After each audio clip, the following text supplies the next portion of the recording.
to you today from the tobacco company in Lemoyne, Pennsylvania. Sitting here smoking my Christoph cigar. It's getting a little better from when I initially toasted him up. But we'll get into this and hopefully it gets a little bit better. Now let's get into today's topic of discussion. And this is something that I've heard a lot of YouTubers squabble about over the last couple of weeks. Obviously those that make wristwatch videos, and that's the word Homage watches.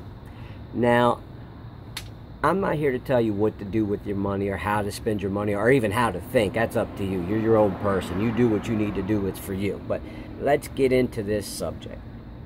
And Homage watches are not what they are claimed to be.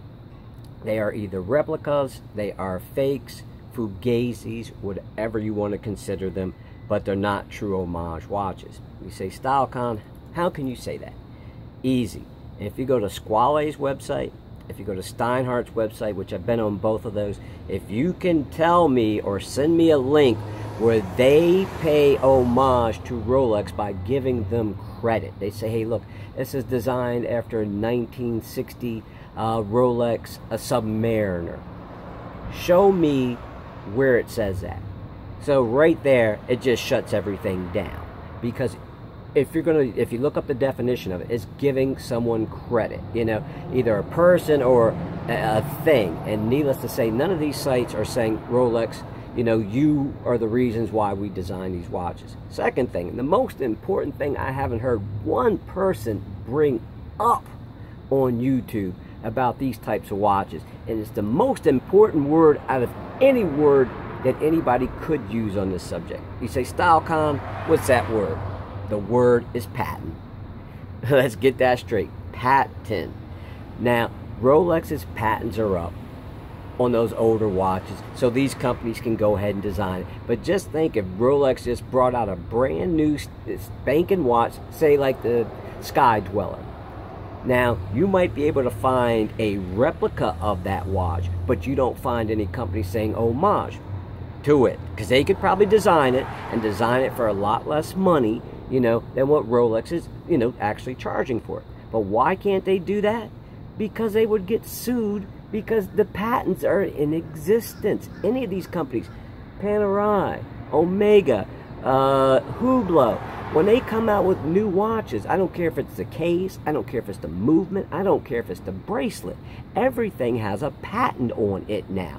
So for anybody out there, I mean, like I said, I'm not here to tell you how to think or what to do. That thinks homage watches are truly homage. Well, first, you'd have to give credit to the company you took the design from. And second, you're taking a design that the patents are up on. If you want to show me an homage watch, take a brand new Patek and then call it an homage watch and then make one like it and see what happens. You will get sued incredibly fast. I'm not trying to, you know, knock what anybody's saying out there. I mean, I love the Urban Gentry, and he just did a video a day or two ago about this subject. Like I said, I'm not trying to knock him. He's entitled to his opinion just like I'm entitled to mine. But with any of these things, when you check it out, it's because of the patents. Salida, obviously, Eda's movements, the patents have been up for years. Salida, what do? Their movements are clones. They just give it a different number. It's the same damn movement. There is no difference. But the main difference is the fact that the patents are up.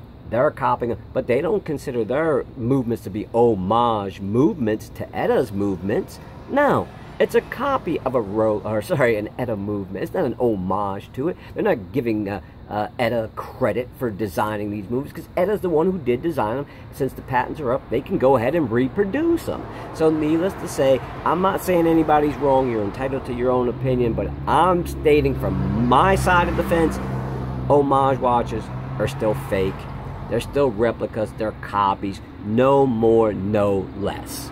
Once again, this is StyleCon. Thank you for taking the time out of your day to watch my video. If you like the content, give me a thumbs up. Please subscribe, and I will see you in the next video.